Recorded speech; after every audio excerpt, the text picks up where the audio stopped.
welcome, Carla.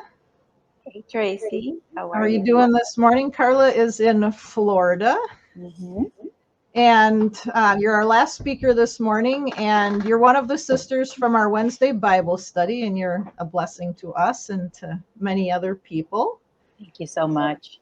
And Carla is going to be sharing her testimony this morning and the ministry that she does to help save babies and also to help women who have had abortions and are healing from the trauma. And it's really exciting how God has given you the opportunity to share the resurrection and kingdom hope with these ladies in what you're doing, and just really opened the doors for that. And just really grateful that you're willing to share with us and everything you do. And so I'm excited. Amen. Yes, it's been a roller coaster of events, and they kind of started happening rather quickly. I'll talk a little bit about that. Thank you so much for the introduction. You're all a blessing to me as well, and I'm very much enjoying this conference, and I'm very happy to be a part of it.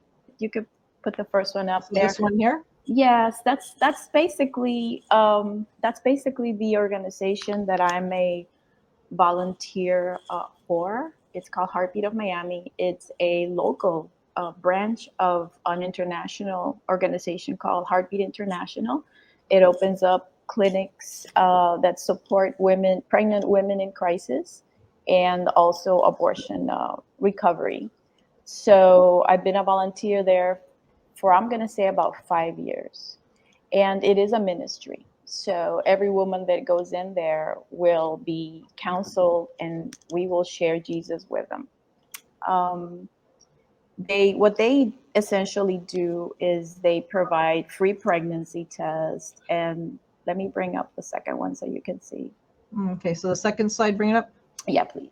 This is what your clinic does. That's what they do. That's what we all do every day. We give free pregnancy tests and free ultrasounds. And but we also give, the most important part is that we inform them about what's going on in their bodies, what abortion actually is, what it does. 100% of the women that go in there have no idea about Mm. what's going on in their bodies, about um, what abortion does. And we give them that information. And we basically, and we show them their sonogram. We give them a sonogram so they can see their baby on the screen. Whereas when you go to an abortion clinic, they do a sonogram and they hide that from you. They don't let you see it. But Mm. a lot of the women that come in there, they see their baby, they see a tiny little human, or they see a heartbeat, and they realize that this is a real person. And a lot of the times they will change their mind. They will hold on to that child. Mm. So we focus on saving the mother, because if you save the mother, you save the child. Mm-hmm. And we support them until their child turns 2 years of age, in terms of if they need more counseling, if they need, we give parenting classes as well. Uh, Mm-hmm. we are donation based, so we get a lot of diapers, we get a lot of cribs, baby items, and we give everything they need. We give them So you're everything. able to help them so they don't have an excuse to say, well, I would like to, but I don't have anywhere to, Yes. I don't Yeah. have any money. I don't have a crib. I don't have transport. We give everything.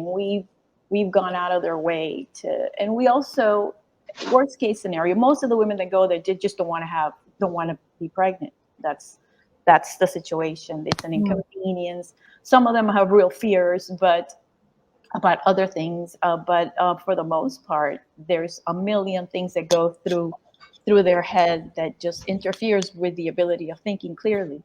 And we just try to just sit down and we just listen. We sit there and they listen. A lot of them have never revealed their pregnancy to anybody. We're the first ones to hear about it. From the moment you pick up their phone call, you know, so you just try to bring them in, and you talk to them here, and they will speak to you, and they'll open up their heart, and a lot of the times they'll walk away and think about it. If you can achieve that, then that baby has a chance. Mm-hmm. So they have, let me see if I can have the next slide. Yeah, you'll have to take the first one off and then put it up there. Yeah, I think. Yeah. Yeah. I know you ask our women a lot of times, to pray for certain people that have come in, and you're able to talk with them and share. So it's not just, a lot of people say, oh yeah, you're trying to save babies, but then you do nothing after that. And so then this woman is sitting there on the street with her child, and oh yeah, you saved the baby. But I'm hearing you say what you do is you really are there for those ladies and Oh, yes. giving them a chance to start and to Yeah, and absolutely. They actually they become friends. They come back. There are women that come in there for all of their pregnancies. I mean, not every single woman that comes into the clinic is seeking an abortion. A lot of them are just pregnant and they've taken a home test and they just want to verify. They don't have a doctor. They can't go get a sonogram. They want to Mhm. see if everything is developing the way or where it's supposed to be developing. Is not an ectopic. So we'll come in and we will go ahead and do the sonogram for them. We'll help them fill out any Medicaid that they need, that they qualify for. Give them names of free clinics or low cost clinics that are in Mhm. the area. We keep a list and we continue to update that list. Refer them to doctors that take Medicaid plans. Um, we constantly we are trying to support them in any way we can. We do. Mhm. I mean, there was in one of the clinics in Hialeah, one of the volunteers knows how to sew. So she gave sewing classes. She actually bought little sewing machines, I think 4 or 5 of them, and she had free sewing classes so they can learn to make clothes for their babies. Well, that's Um, good. yeah, that was really good. Lactation courses and just as much as you possibly can do for them, and they're very appreciative of it. A lot Mhm. of the women, they all take advantage of it. They Mhm. all Well, take that's advantage. great. Did you Yeah. have your next slide uploaded? I see that only this one here. I'm trying to upload the second one, but let me see. I don't know. It's just one that has statistics. There we go. Is one that has the statistics as to how many babies we have saved from That's great. 2007, and that would be 65,000, I believe it is. The Wow. number. Yeah, Lives, 65,000 lives. yeah. For some reason, it won't let me do it, but whatever. Okay. Yes, and we definitely. Um, it gives a slide with all the numbers of ultrasounds. If we see something like the sonographers are, in fact, you really have to love this mission because sonographers are qualified to work anywhere they want. Okay. Mhm. And we are donation based, so they're not getting paid what they could get paid in a hospital setting. So Mm. you really have to believe in the mission of saving babies because you're going to get paid less. You are probably we're very lean in terms of staff. Okay, because Mhm. like I said, it's a donation based organization, and it's a requirement to be a believer. You need to be a believer, and you need to be living your life according to what the scripture says. So you can't Mm. be living with your boyfriend, and you can't be, so we can't just hire anybody. You know what I Mm. mean? You have to be doing the sonogram, and at the same time, you're talking to them. Oh, look, there's the baby. Oh, look at there's a hand. There's your baby. Even if you don't see a hand or a foot, or it's not developed yet, you're like, oh, there's your baby, mom. Look, mom, there's your baby. There's your child. Say hello to baby. And it's Mhm. and it's a sack. You know, Right. but that's the baby. At the time, that is your baby. So, we talk to her, we talk to the baby. Have you picked a name? What if it's a girl? Oh, I think it's gonna be a boy. So you humanize this child because most of the Mm. women come in there thinking, I'm not gonna see arms, legs, and it's a clump of cells. 'Cause Mhm. we are, myself included, we are the Roe v. Wade generation. We grew up thinking this. I did. I grew up thinking that it was a clump of cells. Mhm. Okay, so In regard to what you're saying there, we have a question here. The recent voting trend shows most of self-professed Christians still want some kind of abortion rights. So, do you have any thoughts on how we can win more hearts and minds in that way? we are we active in the political community. Like we're trying to get very connected with people that are of influence. Okay, when it comes to that, um, the biggest tool is just information. Okay, Mhm. we do have the right to decide for our body, but we don't have the right to the child's body. Okay, that is a different body. There's a Mm. different DNA in you. For 9 months of your life, there's two in one. Okay, that is ability. Okay,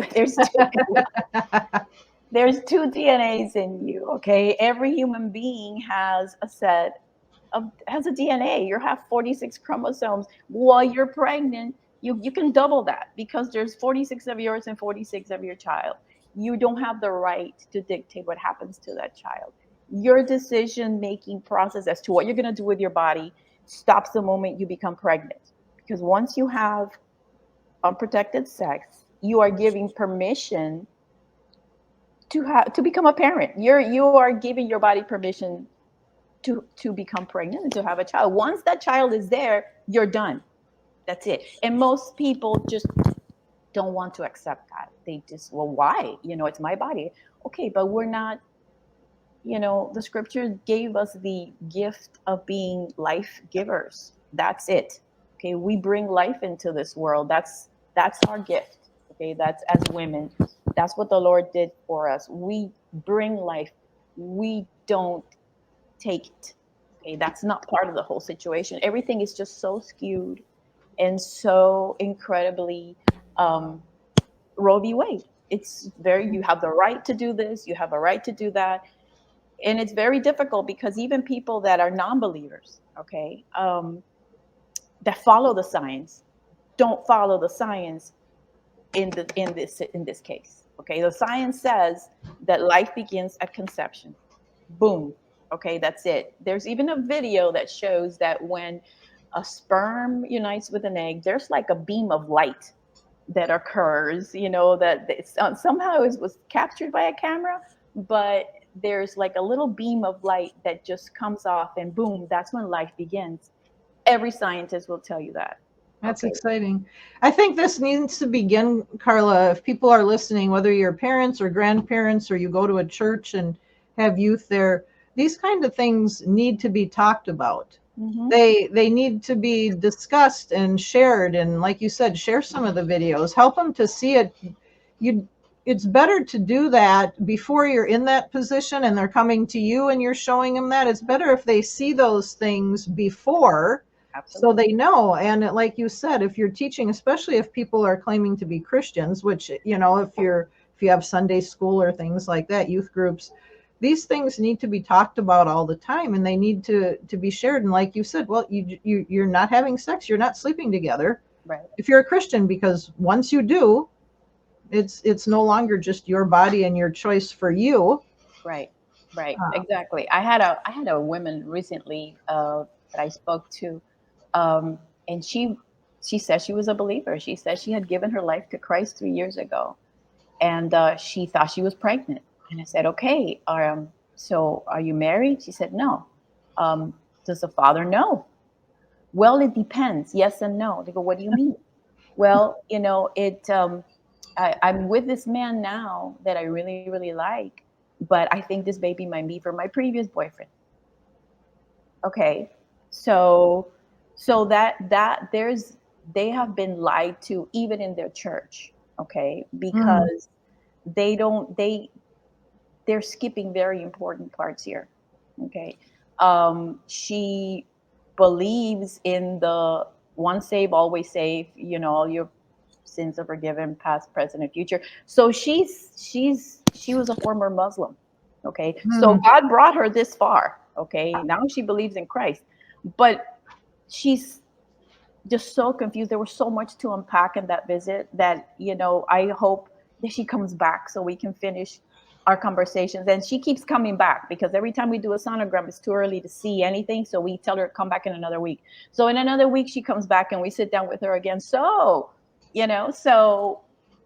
there's a lot of planting seeds Okay. Now, the church is very uncomfortable talking about the issue of abortion. It's become very political, which unfortunate, unfortunately, that is an issue. You know, churches don't want to get political. I don't see it as a political issue. I see it as a moral issue, but churches don't want to get into that, so they don't want to mention it. Okay. Um, the the post there's the church that I used to go to has a post-abortion recovery um, Bible study, and nobody knew about it. I didn't know about it. I had no idea. All you have to do is just put it on the screen and say, okay, for any woman that's interested, you just this is a number you need to call, or call the church, you know, and we'll give you the number privately. It's anonymous. Da da da. Nothing. Nothing. They don't Wow. want to speak about it. I've gone to several luncheons that are um, once first Thursday of the month. They have luncheons for life, which is sponsored by this organization called Support After Abortion, and a lot of the people have approached their church pastors. Listen, you know, I want to bring this out. I want to put a memorial outside of the church for aborted children. Oh no, no, no, no, that upsets people in our congregation. We Mm, have a gentleman that has a men's ministry. Okay, mm. and that's so important because men have been diluted to mere participant, second participant. The whole decision decides it rests with a woman, which it takes two to make a child. So I don't understand why the man has been excluded from the decision making process. But um, it affects men. Okay, it affects men. Men that have a repentant heart, they have nobody to go to, nobody to talk to, nobody. So there's gentlemen there that actually have ministries for men, and they want to present it to their church, and the church is like, no, no, you know, just we'll let people know in our own way, but Mhm. we don't want you to be out there advertising and handing out pamphlets. That's very it disturbs That's people. really sad, like you said, in the church, if we're supposed to be Christians, and like you said, it's a moral issue, it's not a political issue. Right. So, I mean, churches should be making a stand on this, and, Absolutely. Bible colleges should be training their pastors and lay people in this so that they know that this is an issue and giving them some sort of direction and support what to do because it is a huge problem today. It's a huge issue. It's not just, one in a million like maybe it was, 100, 200 years ago. No, no. Um, The our Florida. I just saw the statistic. Actually, it was yesterday, day before yesterday, it popped up again, and from this statistic came out in July. From January to June, 38,000 abortions were performed in the state of Florida. That's just the first part of 2023, the first half. wow. And one third of those were performed in residents of my county, Miami-Dade County, and Broward. The most populated county is my county, which is Miami-Dade County. Be careful with your mic there, please. You're bumping it and it's making some sound. Okay. So just don't hit it. Thanks. It's the headphones. Maybe I could take them off. No, you're good. Just be careful with your moving your hands. And yeah, so they were performed on residents of Miami-Dade County and Broward. Broward's the second most populous county here. And this is a huge mission field. It's just huge. And I don't understand why churches prefer not getting involved. Okay, they Mm, prefer to pack um, backpacks for children, which is noble. Okay, it's wonderful. But 75% of those children don't have dads. Okay, they're born to single moms, and I'm so glad that they're here. But let's educate some people a little bit so they don't have to hmm. um, go through what they're going through and become repeat offenders. Because those lunches that you're packing in those backpacks, okay, those kids have moms, and if they become pregnant again, they're going to run to one of those clinics and they're going to say, I can't afford this child.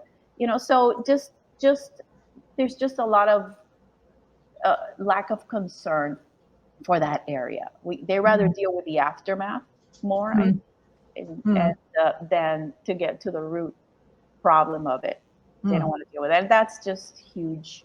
It's huge, and it's a travesty. It is. There's a couple questions here, if I'll bring up, because you had mentioned, that wonderful light you said when the conception takes place. There are people, and even some biblical Unitarian, I believe that and teach that you only become a person when you take your first breath at birth. What would you say to that?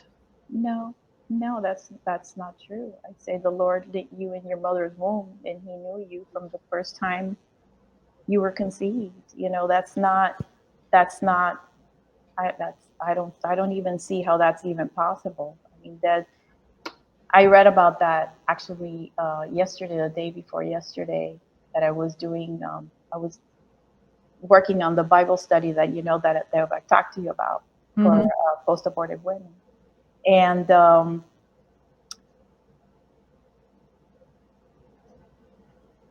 just I was reading this about the sanctity of life and how God is in control of who you're going to be and what you're going to look like and what you're going to be like from the moment you are conceived in your mother's womb.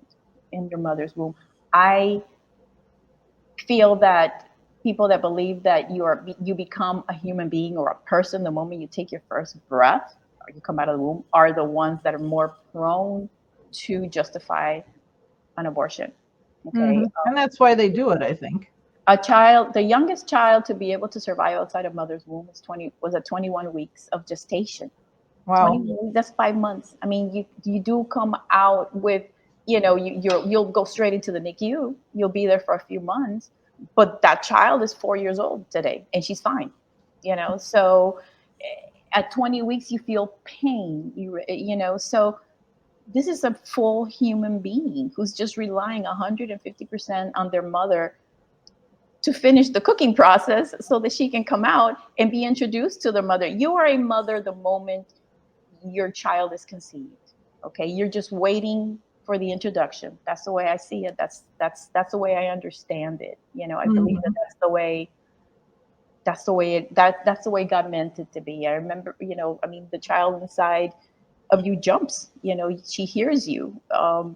You're doing. From the moment you can feel them, they have reactions. They get scared, they get hiccups. So they're just waiting to come out and meet you. That's a So really good way to look at it. That's really neat. yeah, that's I what I think when tell. you share that with the ladies, it probably puts a different view on it. Well, as soon as we do the blood test, and we see the urine test, and we see the two lines together, they get a congratulations. Congratulations, mom. It's not you're going to be a mom. It's you're a mom. Congratulations, mom. You're a mommy. Congratulations. There you are. So we call them moms from the beginning. We kind of have to gauge the situation because a lot of the women come in distraught. Okay, so they don't want to hear congratulations, mom. But I do sneak it in there every once in a while because they need to know they're mothers. Okay, they are already mothers, and it's not you're going to be a mom because you become a mom when the baby's born. No, you're a mom the moment that child is conceived. Okay, Well, and yeah. what you do affects that child just like after the child's born.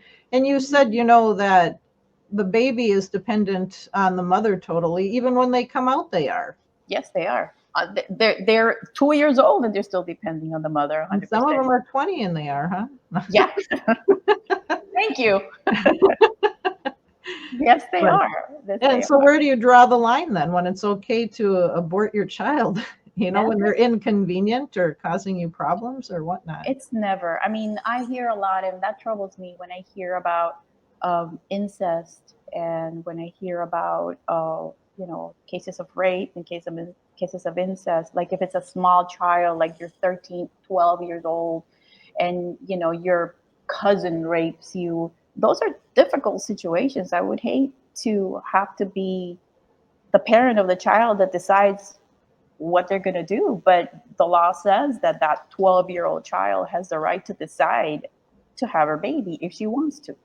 Okay. And Hmm. the parents can't say, okay, I'm going to drive you to an abortion clinic. It's not up to them, it's up to the 12-year-old child. That's extremely difficult. But the way I see it, and easier said than done, Um, uh, Abortion just creates another trauma. Okay? It's an additional trauma. Being pregnant and having a baby at the age of 12 and 13 has to be torturous. Okay, you're not in school, you're not participating in I can't even imagine the psychological trauma.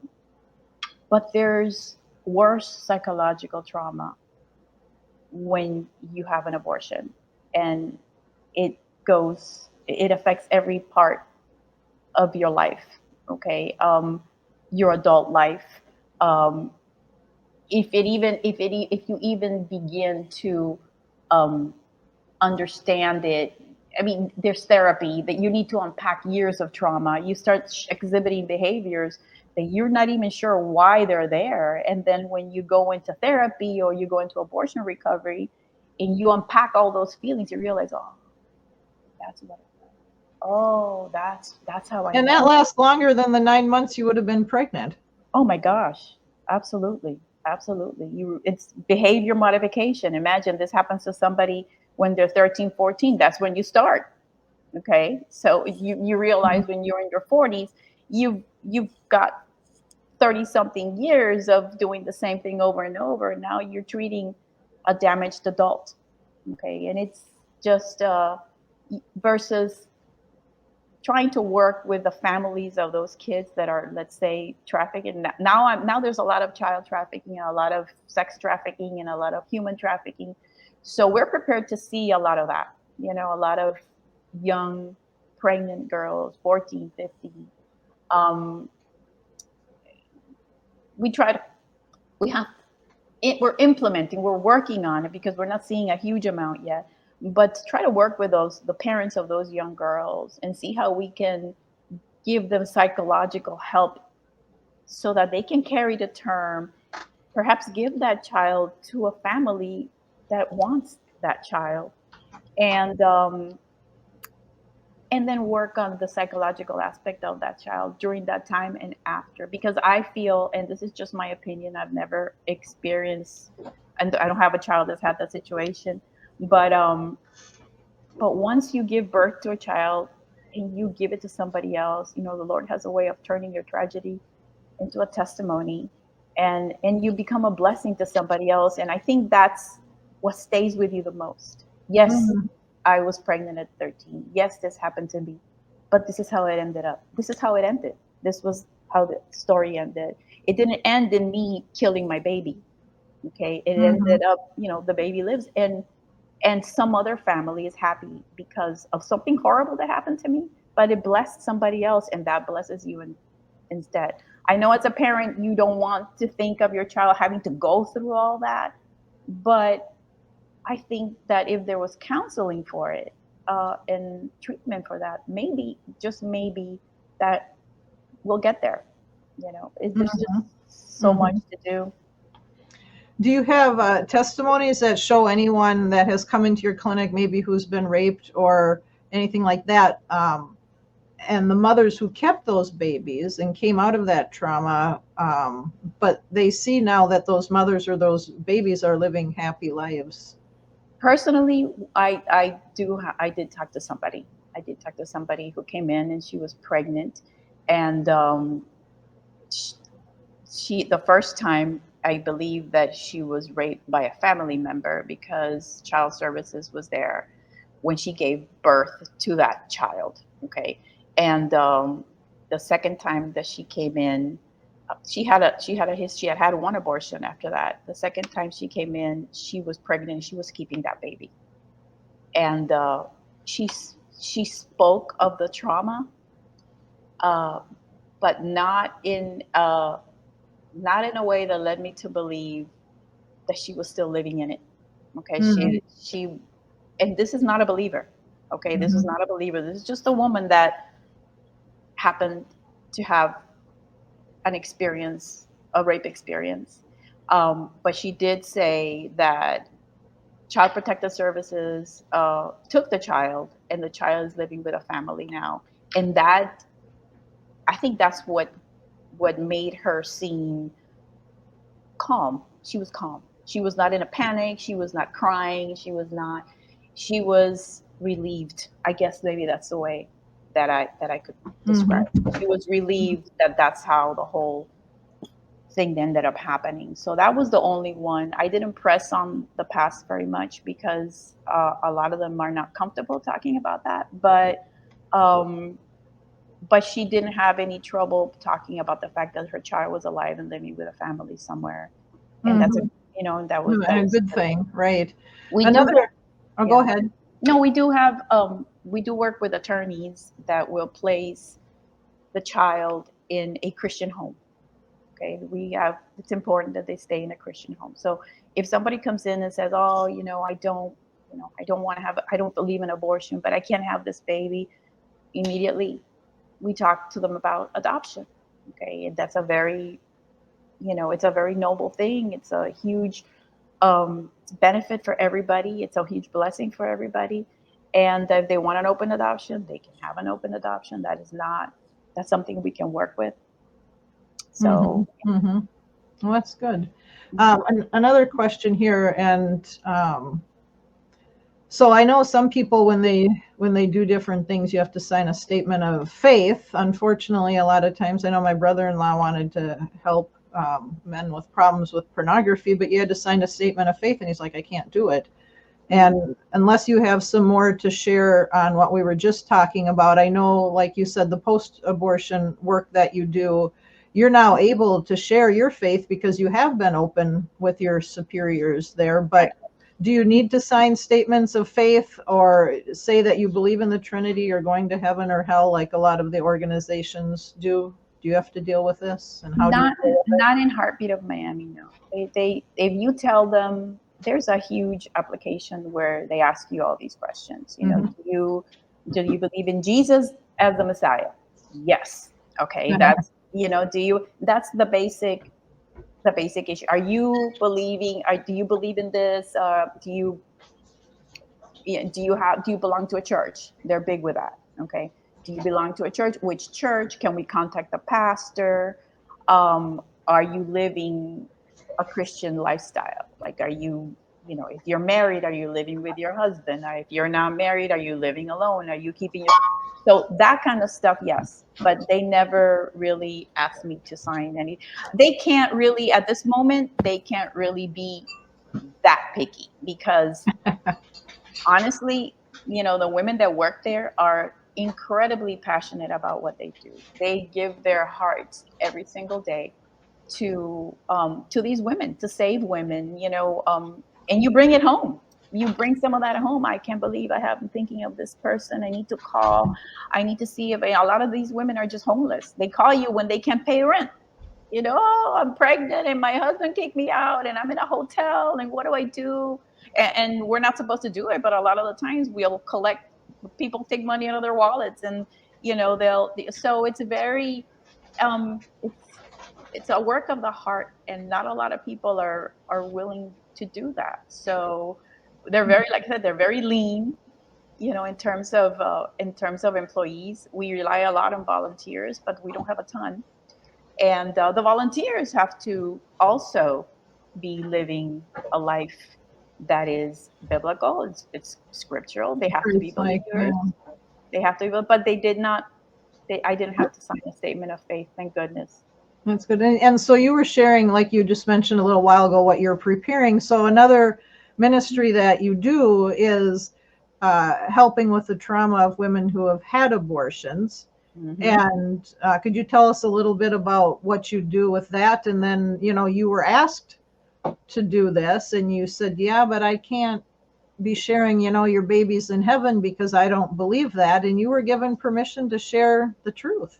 Right, right. It's because, and I'll give you a little bit of background. And this is something that I've never shared in a forum this public, but I will share it today because I think it's important to understand what's behind the mentality of a woman that takes on abortion. I am a post-abortive woman. Okay. I terminated my first pregnancy 34 years ago, just a few short months before my wedding. Okay, I was about to get married to the man I loved. We wanted to have children. We had talked about, we were so excited, and we were about to get married. And we decided, you know what, let's just skip the honeymoon. and get straight to business. And we're gonna get married anyway. So that ended up in me getting pregnant, and panic ensued. I froze. I completely froze, and I believed that I knew abortion was wrong. I knew abortion was wrong. I thought it took the future life, the life of a future human being. I did not associate, uh, like you said, I did not associate a living person with one that was still in the belly. Okay, it was a baby has arms and legs, and you hold them and they say goo goo gaga. Okay, that was my mentality. And I just freaked out. I freaked out, and I was so afraid because my dad was going to kill me. My dad was going to kill me, and why did I care? Why did I care that my dad was going to kill me? I was moving. I was getting married. I was moving away after the wedding. Okay, nobody would have to know, but I grew up that way. I had my brain didn't operate in any other capacity the one that was the one that my dad instituted on me since I was a child. My dad, God bless him, he passed away last year, and he took all his demons with him. He had rage issues, out of control rage issues. He never really physically abused any of us, but the verbal and the mental abuse I carry to this day. Okay, that's something that I give to the Lord daily. Okay, because it affected me to this day. It affected me. So I think what he wanted to do, he wanted to raise us in a way that was opposite to his mother. He had a very low opinion of women. Okay, his mother was not a good mother. Okay, not a good mother. I know I mentioned it to you guys. She believed in the occult, and all that stuff seeped into his family, and then us, and then it's just been it's been an entire detoxification process that we've been going through for years. And but I was afraid that he would kill me because Like he for real, not like just, for real. oh, he'll Yeah, kill yeah. me. No, not figuratively, like literally kill me. I had seen, well, he would tell us, like, if you ever do something that it's shameful or something that I don't agree with, you're gone. When he would tell us and he would get into a rage, he would have to punch a wall. Or I mean, we're little, we're 5 and 6 years old, and we've seen this. Okay, and we've seen that's what he did with mom too. That was just his stock reaction, was to just blow up for little things. We're walking around with a glass of water, and you spill it on the floor. Oh, the name calling and all that. So we learned how to keep dad happy. He needed to keep dad happy because happy dad was great. Happy dad showed love to us. Okay, happy dad was sang songs in the guitar, but angry dad was a monster. Angry dad was a monster, and he did not show love when he was angry. In fact, he the way he showed love was it was very conditional. Like it was based on your performance. Okay, if you did something that he considered dumb or stupid, which when you're a kid, everything you do is dumb. Okay, so but that just did not fit in his head. He was trying to raise us to be a certain way. I think he was trying to raise a different breed of women, Mhm. and we were like little soldiers. And he wanted to make us strong, and he wanted to make us like him, not like my mom, because my mom was very soft and gentle, and he was just very strong. And he wanted to make us strong, but he did the opposite. He made us very weak and insignificant, and our self-esteem was on the floor. Okay, and it just when I had my own children and I see my own husband interacting with our daughters, I realize I'm jealous. Okay, I realize how important a father is. Okay, because I was accountable to my father. Period. I mean, he had no religious beliefs really. For the most part, when I was growing up, he didn't have religious beliefs. He had opinions, but he didn't stick to anything. And that was my first image. My first impression of what God must be like was by watching my dad. Like he said, I'm the utmost authority here. You're accountable to me. Okay. So he was a punisher. Okay. When you did something wrong, he punished you. He did not forgive you. He punished you and he belittled you. He belittled you, and that's how we grew up. So we the only way to survive there was to lie to him. Okay. We became the best liars. We were always pretending. You either agree with him or you lied to him, because a lot of the things that he said were just wow. And as we got older, we started having our own opinions, and that posed problems. So I lied to him all the time. I did not have any religious convictions either. I mean, I knew that abortion was wrong because it ended the life of a future child, and I knew abortion was wrong because it was a cop out. It was a way to avoid shame. You did something bad, then you're ashamed of showing it because your belly's gonna grow and everybody's gonna know. So you just remove the problem. And I thought that was a cop out, and I never in a million years thought that that would happen to me. So um, me telling my dad was out of the question. It was just I couldn't do it. I couldn't do it. And I told my husband. Listen, this is happening. His reaction was the opposite of mine. He was happy. Okay, because like, oh, this, all we have to do is hide it. We're just gonna hide it. We have 4 months. We're gonna be married. We're gonna be moving away. Nobody's gonna know. Nobody's gonna have to see you. When the baby's born, we'll deal with it then. We'll let them know. They're gonna want to meet the baby. I said, okay. I took a deep breath and I said, okay, I'm gonna hide it. That's the plan.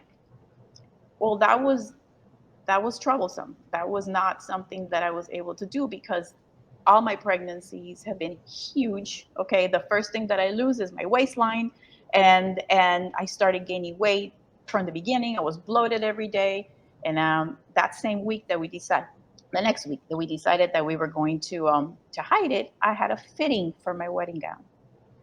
So I'm putting it on, and it does not close. It just doesn't close. It was just the ladies like, girl, what have you been doing? And I'm like, oh, God.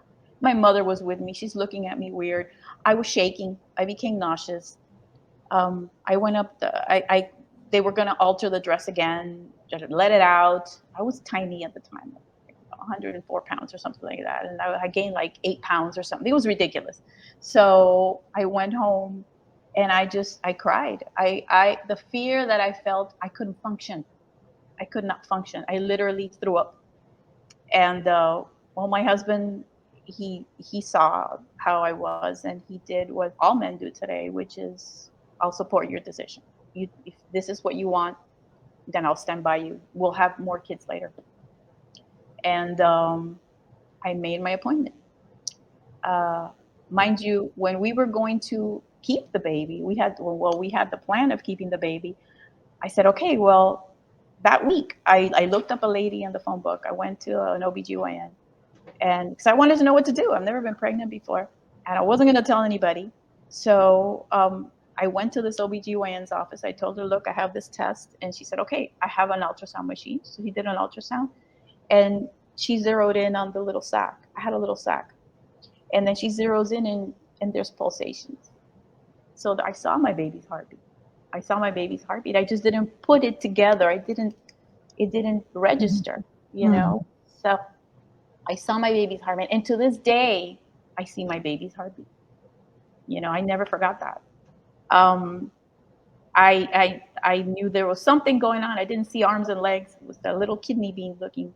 And I left, and then that's when the thing happened with the wedding dress. So I said to my husband, I need to have an abortion. I need to terminate my pregnancy before it turns into a baby. It's going to turn into a baby sooner or later, and then I'm not going to be able to do that.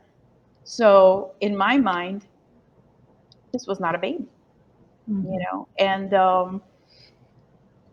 excuse me, I I went to the clinic. I don't remember anything about that day. I don't remember where I went. I don't remember when. I don't remember what it looked like. I don't remember anything.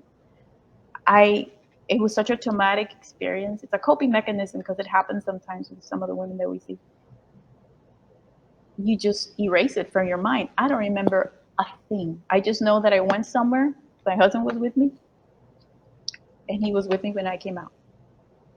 I do remember feeling the feeling that I felt as I was in a car with him. I remember being in a car with him, and he was holding my hand. I felt empty. I felt empty because after weeks of feeling bloated and weeks of feeling, hungry, all of a sudden everything stopped. I felt completely empty. And then I remember thinking, wow, I hope I can have children in the future. That's how out of control my thinking process was. That I knew that I was taking a risk that maybe in the future I wasn't going to be able to have kids, but that was a risk I needed to take because I could not tell my dad he was going to maybe hurt me, maybe hurt my mom if she took my side. He was going to take away the only support system I ever had was my sisters and my mom, and he would make them choose. Like he would literally. I was just going to break my entire family apart, and fear won this battle to me. It overcame me, and that led to my decision of not having my baby. After, but after the abortion, I went and I planned my wedding, and the wedding happened, and it went off without a hitch. And I just kept pretending. I just kept lying. I lied to my dad. I've been lying all this time. I'm just gonna keep lying. It's a process. It just becomes bigger and bigger and bigger. My husband and I said, okay, in time, we'll forget about it. Let's just pretend this never happened. Let's start over. We're going to start over from scratch. We'll pretend it never happened. I had friends who had abortions in college, and they seemed fine. Okay, so I was convinced that sooner or later this was not going to be. It was just going to be a non-issue. We'll have other kids perhaps, and that just never happened. It's never happened. It just it got worse. In time, we got married. I thought, okay, we're going to start from scratch. We're going to, be married for a couple of years, like we had planned, and we're going to have a baby afterwards, and it's going to be great. And a month after my wedding, I was pregnant again. Okay, so but this time it was okay to tell. I wasn't happy about the fact that I was pregnant so soon, but I was married now, so this time everybody was happy. And this was just like maybe a few months after I had my abortion. And in my mind, I was thinking, wow, what's the difference? It was the first time I thought when I got pregnant with my Alessandra, my oldest daughter. I thought, what's what's the difference? I didn't like thinking that way, so I buried that thought in the back of my head, along with the abortion experience. Whatever thought I wasn't comfortable with, I just put it in that little suitcase in the vault in the back of my head, where everything has gone and been kept for all these years. So I started reading the What to Do When You're Pregnant book. I believe it's called. I don't remember what it's called. Um, can you hear me? Yes, I can. And when I started reading what happens to your body, I started thinking, oh my gosh, this is the same thing. It's the same thing. I looked for an OB. We were living in Connecticut at that time. I looked for an OBGYN over there, and he happened to have an ultrasound machine in his office as well. So he gave me an ultrasound to verify my pregnancy. And there's the kidney bean again with a little heartbeat. I was exactly 6 weeks pregnant, about the same as with the first one.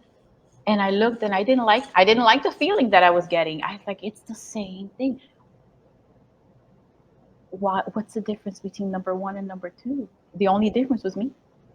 How I approached it. It was wantedness was making a difference between the first child and the second child. Hmm. I didn't like that thought either, so I buried that one too. And that's how that's what you do. You bury what you're not comfortable with. We were not Christians. We didn't believe in much. The only God I believed in was my dad.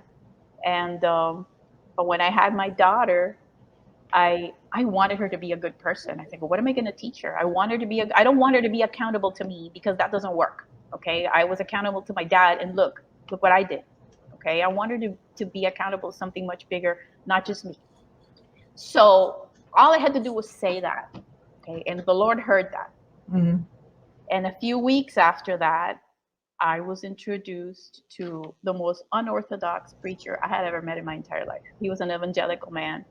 He was coming over to my mother-in-law's house to talk about Jesus. I don't even know how my mother-in-law became involved with this man who's a preacher, just like a regular preacher. And he spoke in tongues and all this other stuff. And, I remember being in my mother-in-law's house where I was living at the time, putting the baby down for a nap. And she said, come over, come and listen to what he has to say. You'll be interested. And that was it for me. That was it for me. The Lord used him, okay, to introduce me to Jesus Christ and salvation through Jesus. And after that, we were introduced to Christ, to salvation. He pulled me out of the darkness that I was living in, and my husband followed soon after that. And we just dove into Scripture. We were just hungry for the Word. I felt, I truly felt born again. There was a lightness that I felt. I repented from my heart from everything. That it was more like a blanket. Forgive me for my sins. And but I still feel that there was a vault in the back of my head that I didn't want to ask for forgiveness for because it was buried. Okay. But I figure the Lord knows my heart. He Mhm. knows that I repented from this. So, um, my husband dove into Scripture, and, that led to being pulled out of the false doctrine of the Trinity. We had been attending Presbyterian churches, Baptist churches, looking for a place to belong.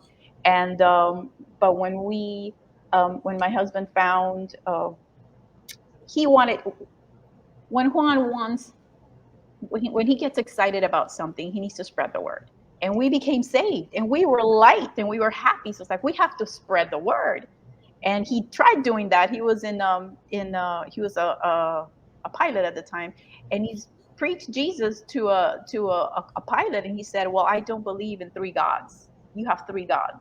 And he said, "No, we don't." So he came home to try to explain away the Trinity, and instead of trying to explain it away, he's like, "Wait a second." So he was taught the truth. He said, "Lord, just show me the truth." So he taught that to me, and there's like, okay, now we got to spread this around. So he took over that. I had more kids. I had a job. Then we moved to a new house. So during those years raising the girls, my head was busy. I was How many full. children do you have, Carla? Somebody's asking. 4 daughters. I have 4 daughters, existing daughters. Mhm. Um, but I was busy. Okay. And when you're busy with little ones and your husband's traveling, you don't have time to even sit down for a meal, let alone dwell on things that happened in the past. So those years kept me busy. But the fact that I was coming into the presence of the Lord more often made me feel worse. The more I prayed and the more I read Scripture, the more convicted I became of my abortion sin. The guiltier I felt, the more shame I felt. And I didn't understand why. They go, wait, why do I feel worse? I should feel better. I should feel at peace, because the Lord forgave me for this. Why? And I couldn't understand it. So, and this happened most of the time when I sat down to pray. So instead of bringing that to the Lord, I walked up and walked away. So, and the guilt and the shame that comes after an abortion, when somebody's convicted of the sin of abortion, is so toxic. It's so toxic. It affects everything. It affects the way you approach the Lord. I couldn't. The more I sat down to pray and I came into his presence and I felt his holiness, the more unworthy of being there I felt. Okay. Mhm. And I figured, okay, so this is my punishment. Okay. This is my punishment for my abortion sin. I'm going to feel like this for the rest of my life. Okay. He's punishing me because I didn't do things right. you know. And that's where I thought of my dad. I mean, this is the same thing. It's the same Mhm. thing as with my father. Okay, I didn't do things right, and he would punish me. This is God's reaction. He's turned his face away from me because of what I did. You know, and the way Mhm. my dad dealt with things that weren't right to him was by showing indifference. Okay, and I always say the opposite of love is not hate; it's indifference. Because I much, you know, I would much rather have somebody tell me I hate you than you're of no consequence to me. You Right, know, right. so I thought that was my punishment. You know, so just like my dad, I thought he was just punishing me for this. So okay, I thought of King David a lot. Okay, I'm like, okay, so King David was God's servant. He loved him. And look what he did to King David. He took away his firstborn. And surely he's got something in store for me. So I lived in constant fear that the Lord would take one of my daughters. And um, I think that's coming. Something like that is coming. I prayed every day for mercy, Lord, please, you know, just take me. You know, don't take what I was convinced that something like that was going to happen to me. Mhm. I wanted to constantly be near them. I wanted to protect them all the time. You know, I became a school volunteer, PTSA mom, you name it, all of that, just to be near them, to protect them from people, to protect them from everything. And I also wanted to be the best mom that I could possibly be, because maybe that would make the scales even a little bit. It would make me feel better about who I was, because I felt I was a good person, but the shame and the guilt and what I did, it just didn't let me see that. I felt insignificant. I felt ashamed and unworthy.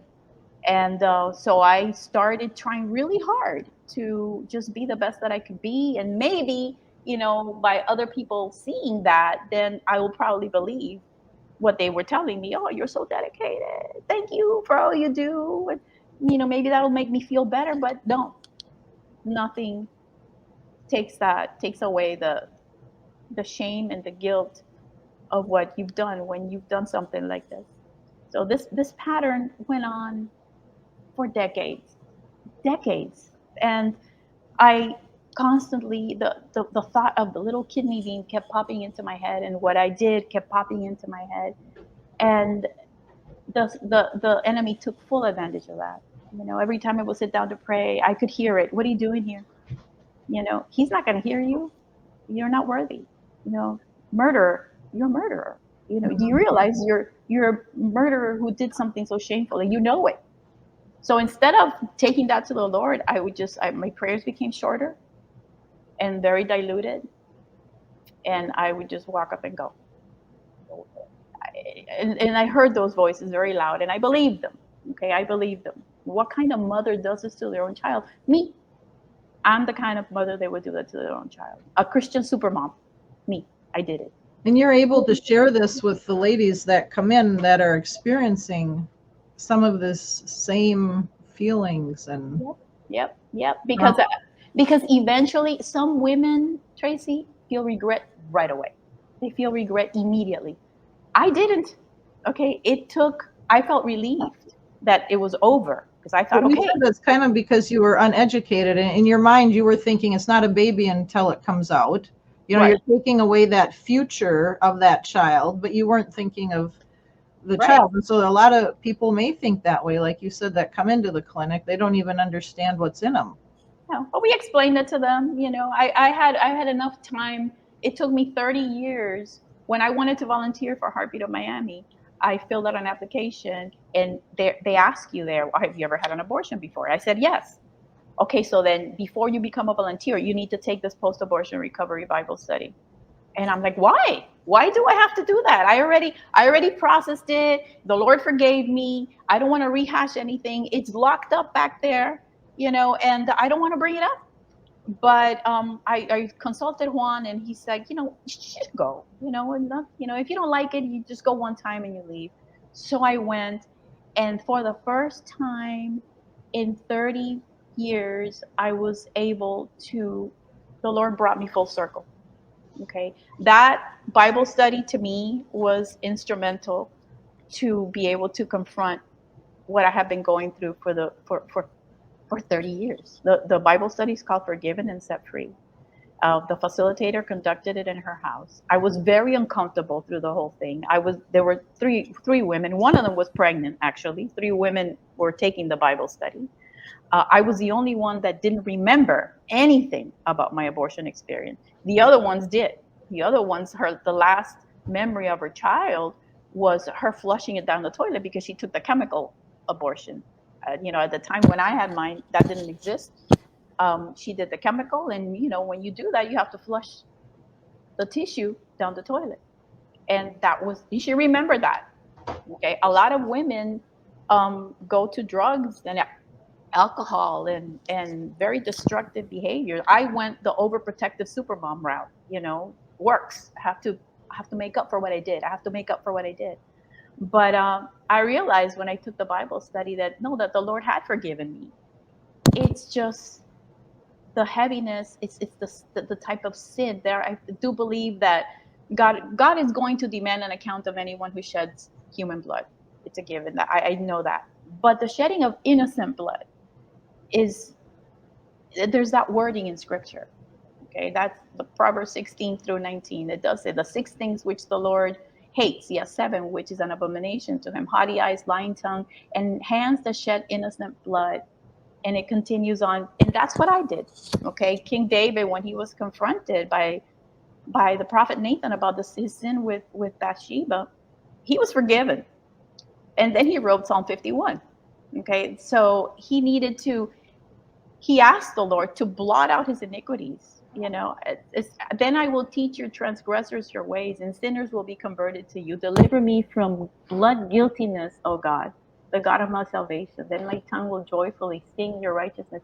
That verse, Psalm 51, verses 9-17. If you can read that, that's what I had been feeling for 30 years. Okay, Mm-hmm. and he wrote it out for me. So Mm-hmm. I came face to face with my Redeemer during that Bible study, and that was a Trinitarian Bible study.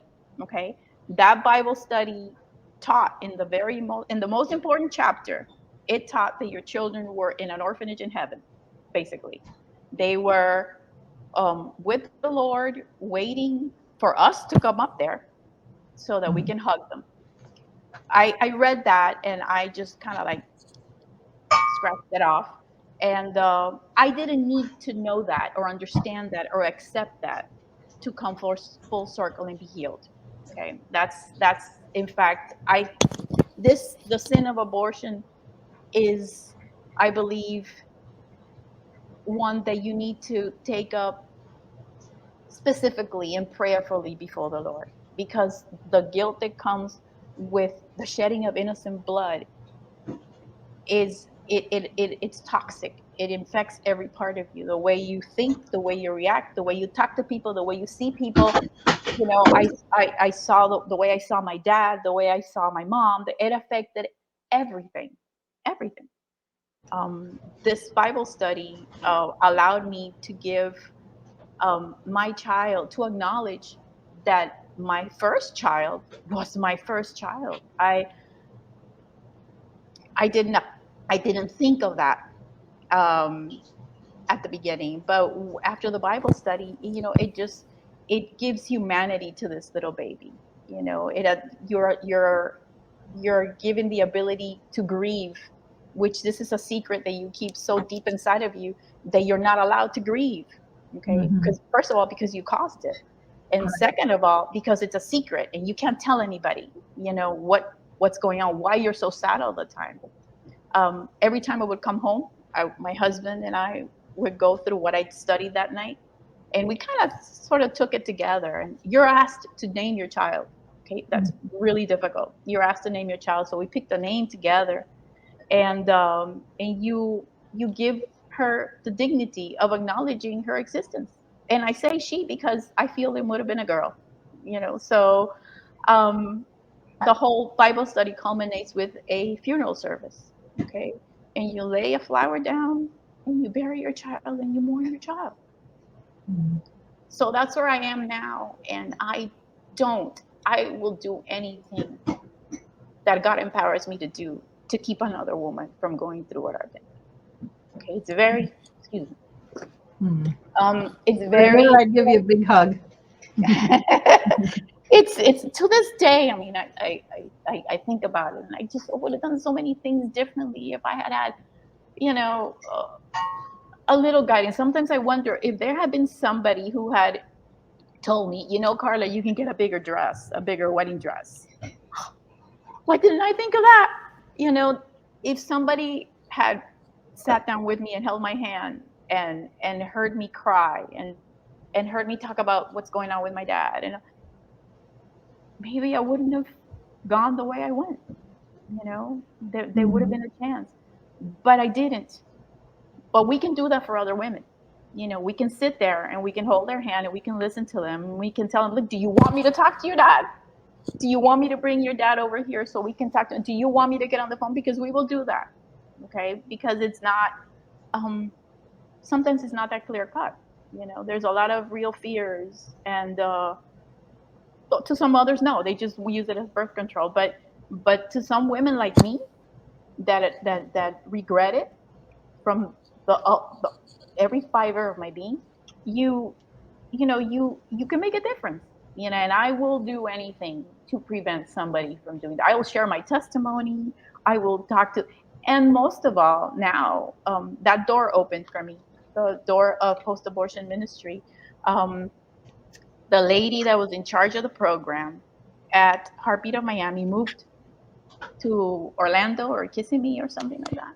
And that position stayed open. Now, Martha, the president, wants to keep post-abortion recovery in-house. Like usually, where I had the Bible study, that I went through was provided by this lady who is not affiliated with Heartbeat of Miami, but Heartbeat refers people to her, so she'll work with us.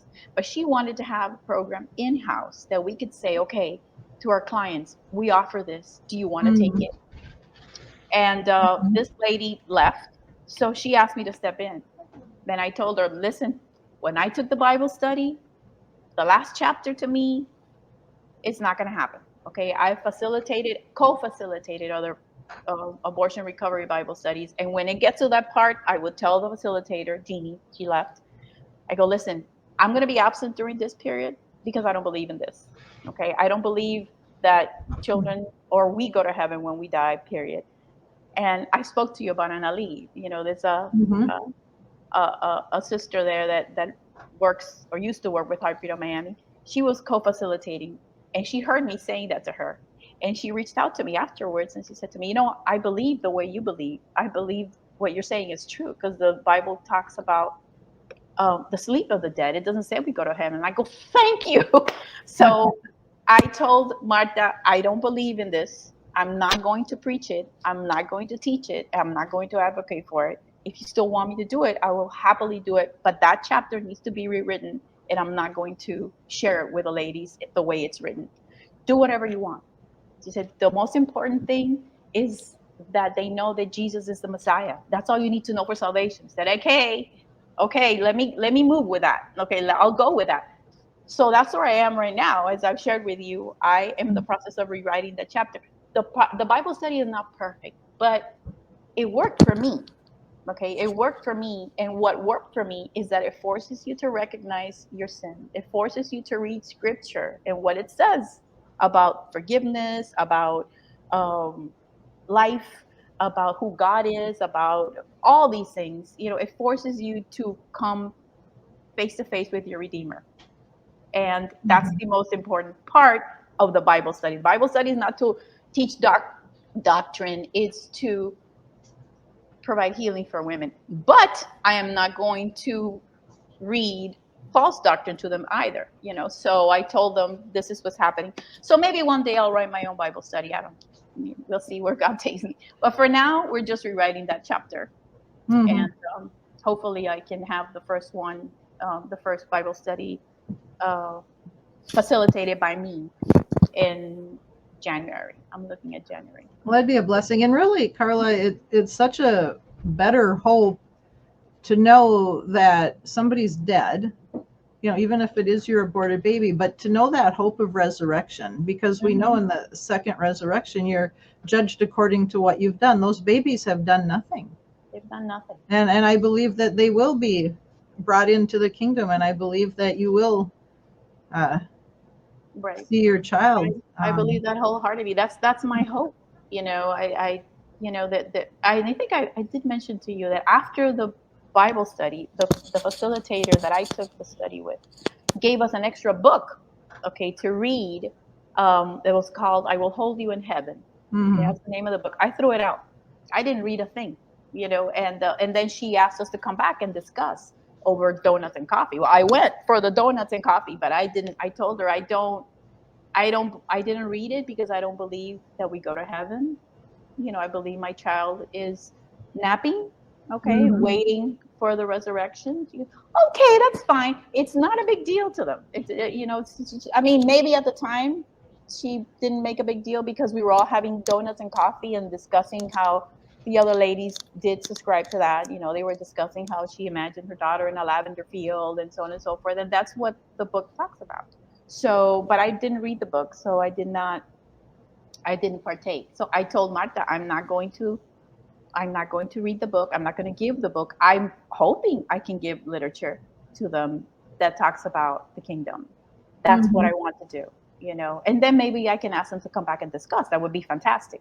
Right, But right. I think God's opening up ministry for you, and especially with this opportunity to present truth and to not have to share their, you know, the false teaching. yeah, But it just gives hope to the women, and it it gives, does. you know, I think it's more peaceful, It is. knowing your baby's resting and knowing that, you know, there is hope for resurrection, and that even if that child lost however many years they would have had now, that they can have eternity, they can have life forever They in can a much better world than they you would know, have. exactly, exactly. This notion that they're happy in heaven actually takes away from the horribleness, okay, the tragic of abortion. Because this woman that I counseled the other day, um, I shared my testimony with her, and I told her, look, it doesn't matter if this baby does not belong to the current boyfriend. I know it's the old boyfriend, but she goes, yeah, you know, I told her my testimony, and she's like, yes, but your baby's in heaven now. And she had a smile from ear to ear, like that's a good thing. And I go, no, no, no, no, no, no. It's just, it made it sound like the baby's better off where they are right now than being here because it's wonderful over there. It's like, you know, lavender fields and butterflies. And the Bible study that I took showed me a video about that actually, you know, and there's movies about what happens after you die. Well, And what would happen though? Can you imagine thinking your child is up there looking down at you who aborted them? I think that would be worse. it's horrible. It's horrible. And it ends with a poem written, written supposedly by the child, the aborted child. It's a conversation with God. And he's asking, you know, why is my mom not here? Why is it? And the Lord is answering. And I didn't even forget because I thought that's so sad. Mhm. That made me so sad, thinking that my Right, child is wondering where I am and why I'm not there and right, why right. I'm not holding her. It just made me sad, and everybody that was watching the video was bawling in tears. And I'm looking around like, no, no, no, no, no, no. Mhm. It just had the opposite effect. It was supposed to give you hope, but it Mhm. doesn't. It just, Mhm. you know, and it lies to you. It does take away from the reality of what happened. You know, the best way to confront it is to accept it. Mhm. Ask the Lord to clean you from the guilt, you know, and to use you. You know, just like David was asking, just use me, Right. you know, and that's what I've been doing, and I've been asking the Lord just to speak through me and to do just to guide me. I'll go wherever He leads, Mm. you know. So this Praise is God where I for am. that. Yeah. Yeah.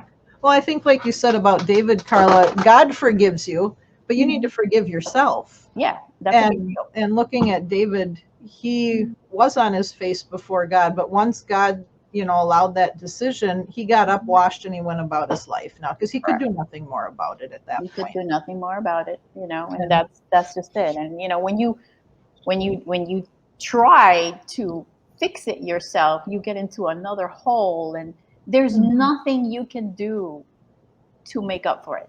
Right. You can Right. never take this back. You can't bring Mhm. back the baby. You can't undo what you did. There's nobody to apologize to. The baby's gone. It's just between you and God. Okay. Mhm. So there's so many components, that go into it. At least in most women's cases, Mhm. your past, your upbringing. um, During the Bible study, you basically have to forgive everybody. And we were talking about forgiveness the other day during Bible study.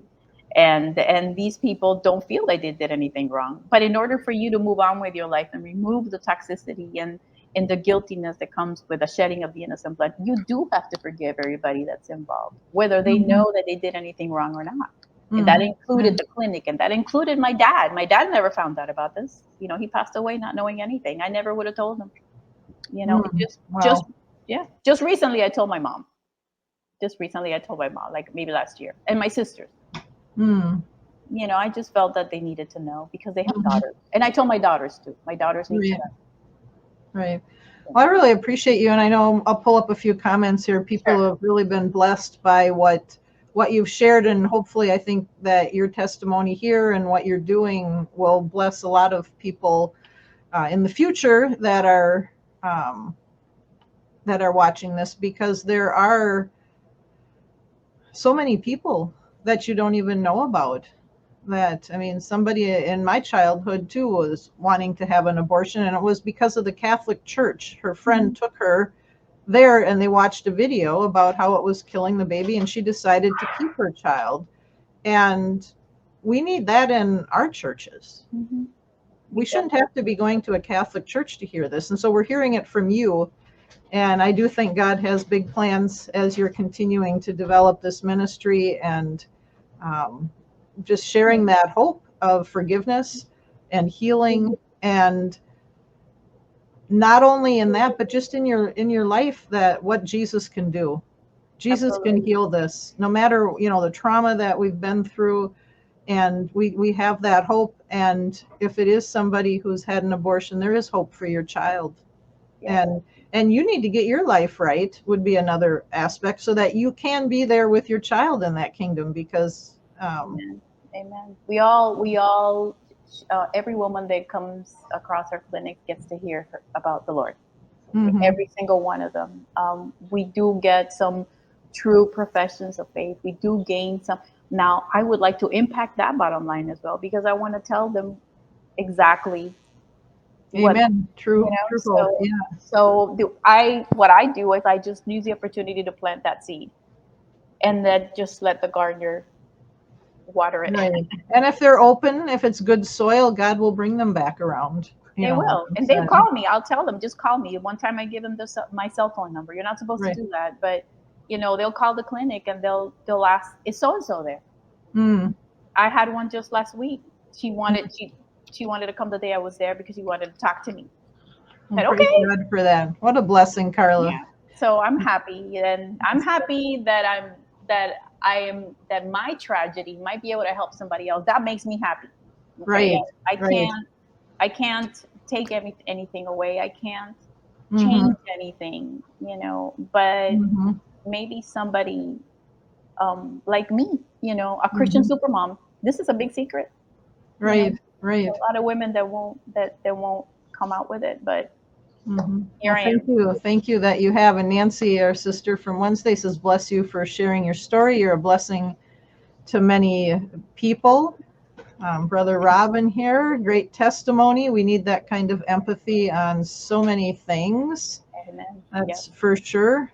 And absolutely. he also has another good comment here.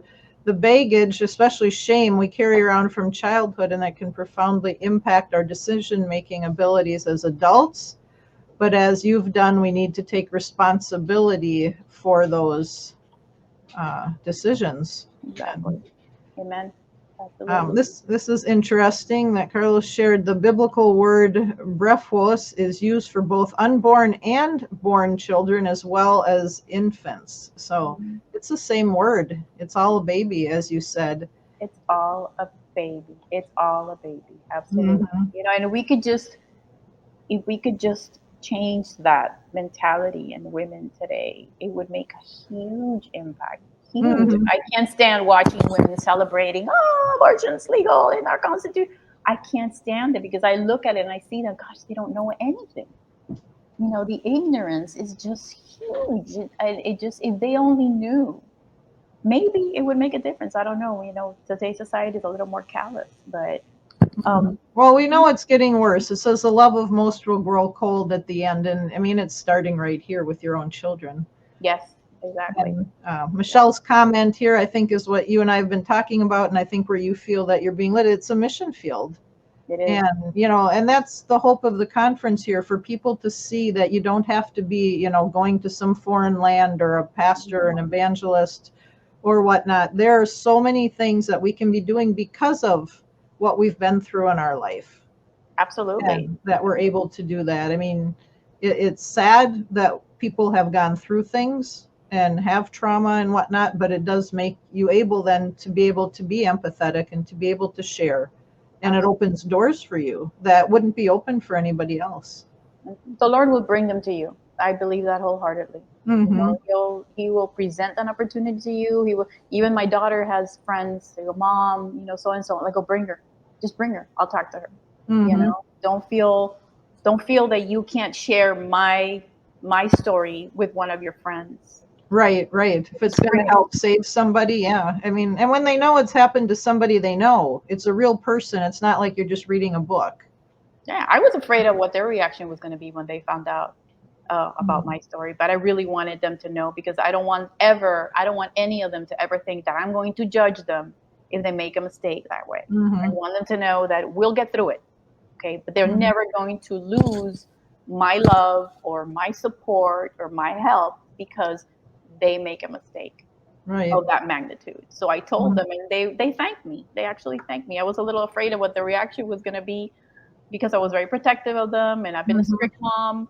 But they said, "Oh, you know," they hugged me. They hugged me. And they said, "Thank you for sharing their story, Mom." Mm. Well, and thank you, Carla, for sharing with us. And as I said, you are a blessing to our Bible study and the women there. And I'm sure you will be to many people watching. And we'll keep people informed as your ministry goes forward, and maybe what's going on there, and any way Absolutely. others can be involved. I do it in person and I do it via Zoom. So I'll Right. take Yeah. full advantage of the technology Right, right. of So today. if anybody out there listening, whether you're live or in a recording, if this is touching you, or you know somebody that is thinking about this or has gone through that, please do reach out to us. I would be happy to put you in touch with Carla. You can I would appreciate that. reach out to me here at tracy@kogmissions.com and just let me know you saw Carla at the mission conference, and I will put her in touch with you. And I think that will be a blessing there.